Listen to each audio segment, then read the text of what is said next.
When I first got this job, I couldn't believe my luck. I've always been a loner, someone who loves to read and enjoys my own company. When I saw the posting for a night shift ranger in a fire lookout tower, I nearly jumped out of my chair. I sent in my application without a second thought. When the news came that I'd been hired, I was ecstatic. Before starting, I had to go through a week of training. Most of it was just dry reading and making sure I knew basic skills like CPR. They showed me the ropes, and then I followed them in my car on my first trip out to the tower. It was midday, and sunlight glinted off the structure. As I looked up at it, suspended in the air, I was filled with awe. That feeling lasted until I started climbing the narrow metal staircase and saw the rust creeping in at the edges. My excitement instantly turned to fear. I don't really have a fear of heights. I don't get dizzy or anything, but let's just say I'm much more comfortable on solid ground. I only started to relax a little once I reached the top and pushed open the trapdoor to the lookout deck. The moment I stepped inside the tower, I almost forgot the ordeal of the climb. It was like a tiny apartment. There was a small fridge, a sink, a counter, and cabinets. In the center was a table with a map fixed to it. Windows surrounded the entire space, offering a 360-degree panoramic view. I looked out at the rolling mountains and the endless forest. The view was breathtaking. In that moment, all I could think was that this was a photographer's paradise. The other ranger explained my duties. Each shift was 24 hours long. At night, I had to get up and do a patrol every hour during the day, every 30 minutes. There was a radio for reporting emergencies and a landline to contact the fire department. In my head, I was already picturing it, taking photos, reading books, drinking water, and getting paid. It was the perfect life, handed to me on a silver platter. Just before I was about to head up, he made a point of telling me that the first thing I should do was read the rulebook carefully. And he stressed it again and again. No matter what happens, do not leave the tower until your replacement arrives. I told him it was no problem. We went back down to the ground. He went to his car, and I went to get my things. He sat in his car for a moment, looking like he wanted to say something else. But in the end, he just shut the door, said, "Take care," and drove off. It took me 3 full trips to haul all my stuff to the top. Carrying a few bags of groceries at home is nothing, but this was a death-defying feat. On my 3rd trip up, carrying a box, my foot slipped on a narrow step. I nearly fell off the tower. I paused for a long moment to steady myself before continuing on. That's when it hit me that maybe this job wasn't going to be as easy as I thought. I forced the thought out of my mind and finished the last 2 trips, hauling up my essentials, a few books, chargers, and my camera.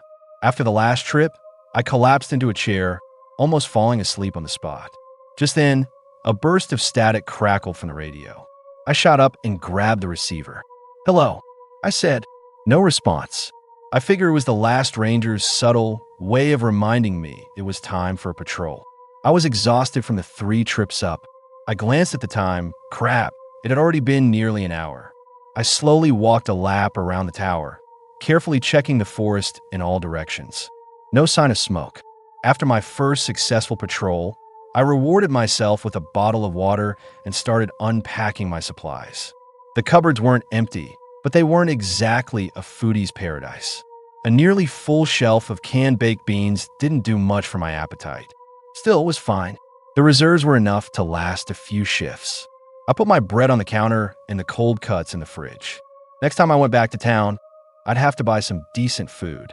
By the time I had everything put away, it was time for my next patrol. The setting sun was painting the distant mountains red. I grabbed my camera, ready to capture the magnificent, peaceful view. I couldn't wait to upload the photos to my computer back home. The room was quiet. I looked around, and my eyes landed on the unopened rulebook.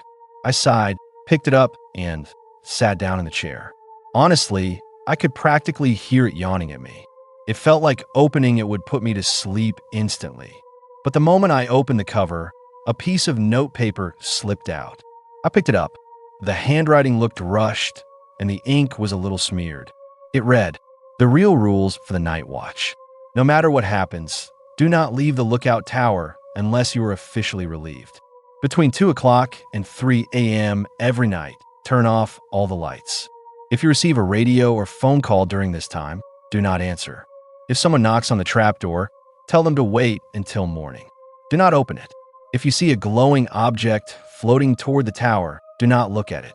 Cover your eyes and count to 50. It should be gone when you open them. If not, repeat. If animals surround the tower, do not go down to check. Fire 2 flares into the air 1 minute apart. Then lock yourself in the bathroom and pray for the best. I stared at the paper, stunned. Was this a prank? Some kind of welcome to the team? Hazing? I really hope this wasn't their idea of a 2 a.m. practical joke. I stuffed the paper back into the manual and skimmed a few pages. The manual itself was just as I expected, mind-numbingly dull, full of standard operating procedures and safety guidelines. On my next patrol, I decided to use the binoculars to see if I could spot anything interesting. I managed to see a bear and 3 deer. I quickly snapped a few photos, but my lens wasn't strong enough. The bear was just a blurry shape, no real detail. I silently vowed to use my first paycheck to buy a decent telephoto lens. It would be a crime not to properly photograph a view this spectacular. Soon, the sun set and dusk fell. The sky ignited in a blaze of orange. I snapped a few more pictures. As I was finishing my patrol and about to head back inside, I saw a thin wisp of smoke rising in the distance. I raised the binoculars to get a better look, but the dense woods blocked my view. I couldn't pinpoint the source. I took out my compass, got a rough bearing, and then radioed the ranger on duty. "I've spotted a potential fire," I said. "It's to the northeast, maybe 3 or 4 miles out." He confirmed and said he'd go check it out himself. I practically pressed my face against the glass, eyes glued to that wisp of smoke. Every minute felt like an hour. The smoke was still there, rising slowly, steadily. About half an hour later, the radio finally crackled back to life. "Hey, new guy, did you find it?" I asked, my words tumbling out. "Did you put it out? I can still see the smoke. Did I give you the wrong direction?" Whoa, easy there," he said, a smile in his voice. "It's nothing, just a campfire." "A campfire?" I was stunned. "Yeah, just some campers. Nothing to worry about." I stood there, my face burning with embarrassment. You'll learn what a real smoke column looks like. Has to be black and thick, shooting straight up. That's when you call it in. I just lower my head in silence. "Don't sweat it," he continued. "Better to be cautious than to let the whole forest burn down." I glanced at the phone. I had been just minutes away from calling the fire department. "Thanks," I mumbled. "I'll keep that in mind." Night fell completely. The last few strands of twilight were swallowed by clouds, and the darkness was absolute. It was only then that I realized how truly alone I was. Utterly alone. The lights were on inside, but every window reflected not the forest, but me, a man trapped in a wooden box high in the sky. I stepped out onto the deck. The air was cool. It was terrifyingly dark. I could barely see a thing, which made me wonder, how was I supposed to spot smoke now? I slowly walked a lap around the lookout tower. As my eyes adjusted, I could finally make out the faint silhouettes of the mountains and the weak glow of a city on the horizon. That little bit of light was a reminder that the world still existed, that I hadn't been swallowed by the void. Patrol done, I went back inside. But because it was so dark out, the lights inside seemed blinding. I turned off the main overhead light and the small one by the entrance. The room instantly felt softer, warmer. The light wasn't bright, but it was just enough. Maybe too comfortable. A wave of sleepiness washed over me. I lay down on the surprisingly soft cot and closed my eyes. I don't know how long I was out, but I was woken by the crackle of static from the radio. I reached for it, but a strange sense of unease told me not to move. I looked at my watch, 2:12 a.m. I froze, my eyes darting around the lit room. That crumpled piece of paper, the real rules. It all came flooding back. I immediately got up and switched off the light. Darkness swallowed everything in an instant. As my eyes slowly adjusted, I looked out the window, and in that moment, I was sure something out there was watching me. The radio crackled again with faint static. This time, it wasn't just noise. A voice was trying to push through, trying to speak. It was too faint. I couldn't make it out. I forced myself to stay put, waiting for a full minute. The radio crackled again, clearer this time. And then, it spoke. "You can look all you want, but you can't see me." My blood ran cold. "It's already 3 o'clock," I said, trying to sound calm, my voice trembling slightly. "You have no power over me." The voice laughed. It wasn't a human laugh. It was a hissing, hollow, thick sound like something being scraped from the back of a throat. "Normally, you'd be right. But you broke the rules." I tried to stay calm. "What if I didn't know the rules?" "Eh, don't play dumb. You knew. You would have been fine if you had just followed the timeline." I clenched my jaw. It knew I had said, "It's 3 o'clock," but didn't correct me. It saw right through my lie. "What do you want?" I managed to ask. "We're hungry. Now, come down and let us feed." That last part wasn't just one voice. It was many voices overlapping, twisting together, coming from the radio, from outside the windows, from right beside my ear. My knees buckled. I stumbled to the door, threw it open, and rushed out onto the deck. The moon was rising, a half disk casting a cold light. I looked down and saw a dozen massive animals circling the base of the tower, all of them looking up at me. They were all staring at me. I screamed and scrambled back, slamming the door shut and locking it. I frantically searched for a flashlight, found it, then grabbed the phone, no dial tone. I tried again. Still dead. I pulled out my cell phone. No signal. I took a deep breath, forcing myself to be rational. "Calm down. You're just spooked by that note in the dark. What's really happened?" A weird radio call and some animals. That's it. Just then, I saw a light in the distance. It looked like the light of an airplane, but it was coming straight for me. I was mesmerized. The light grew closer, brighter, almost impossible to look away from, until I realized it was going to hit the tower.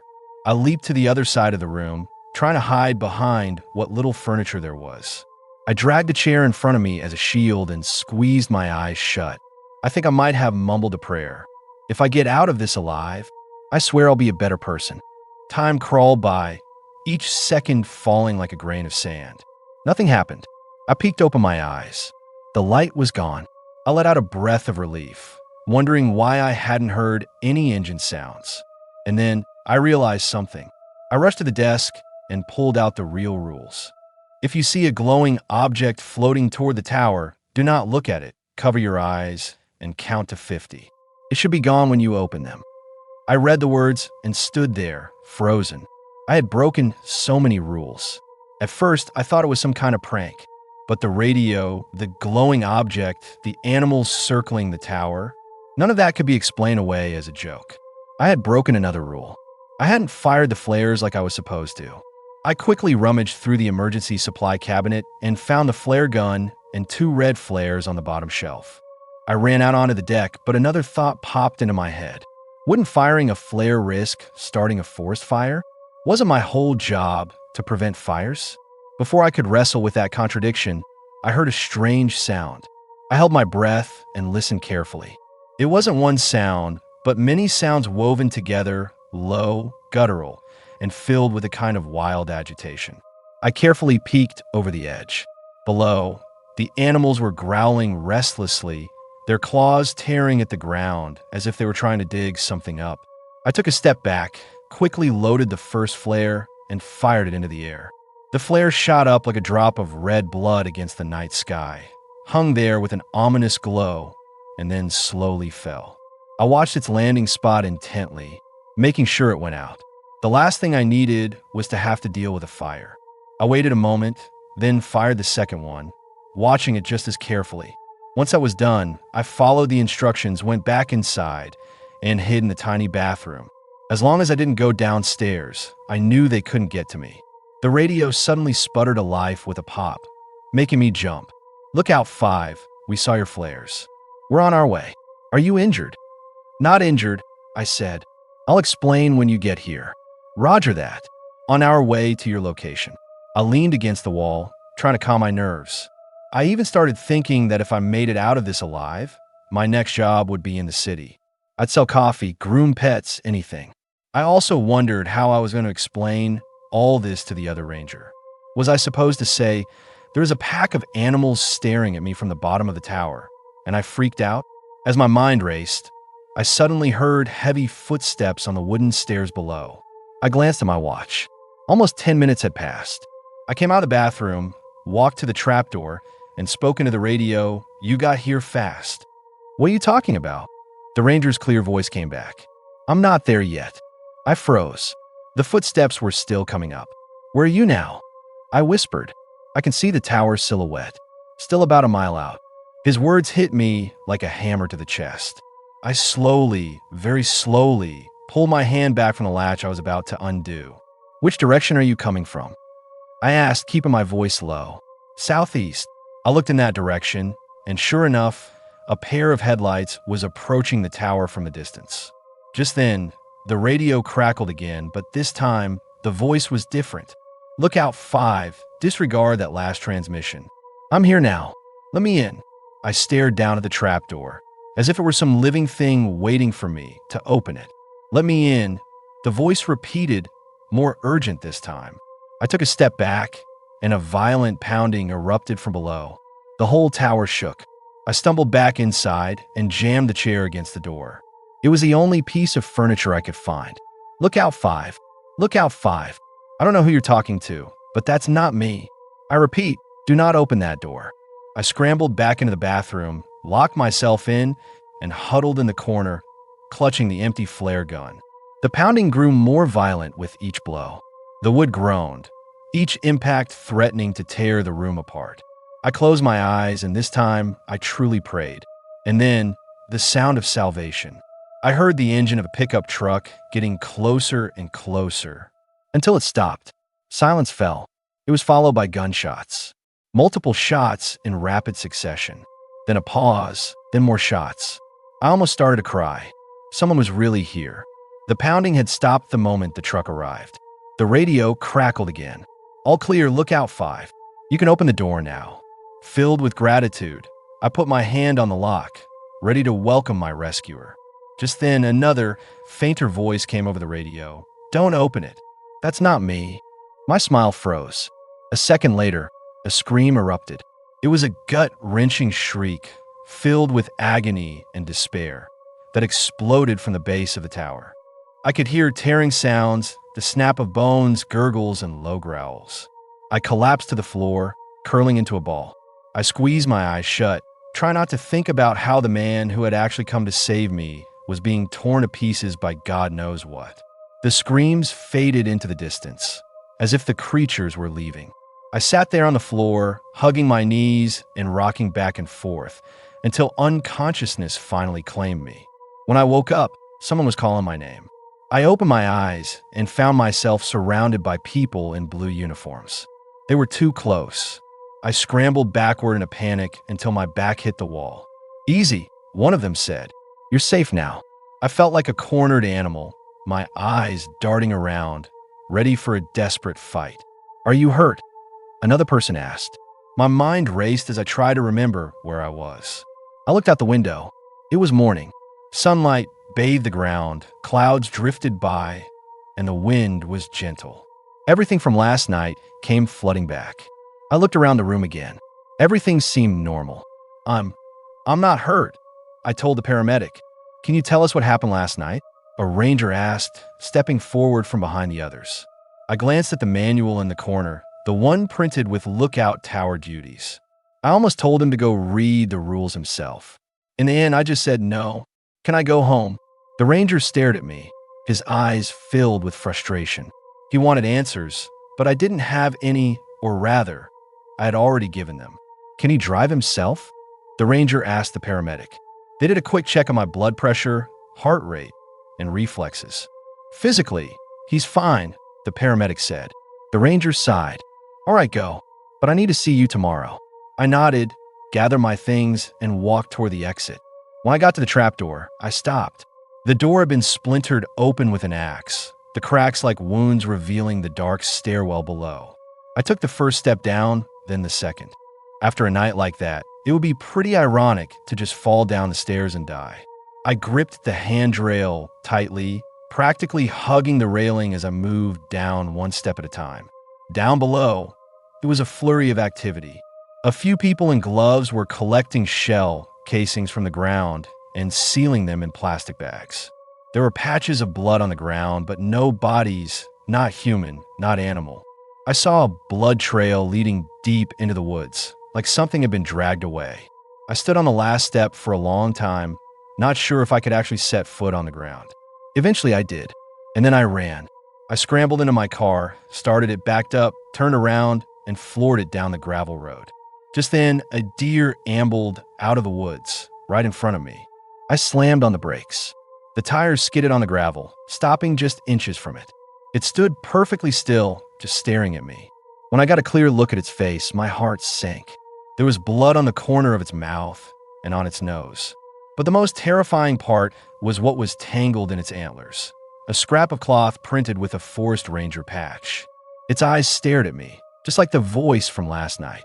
I screamed, threw the car in reverse, cranked the wheel, and sped around it, flooring the gas pedal like a madman. I drove home without stopping, probably breaking a dozen speed limits along the way.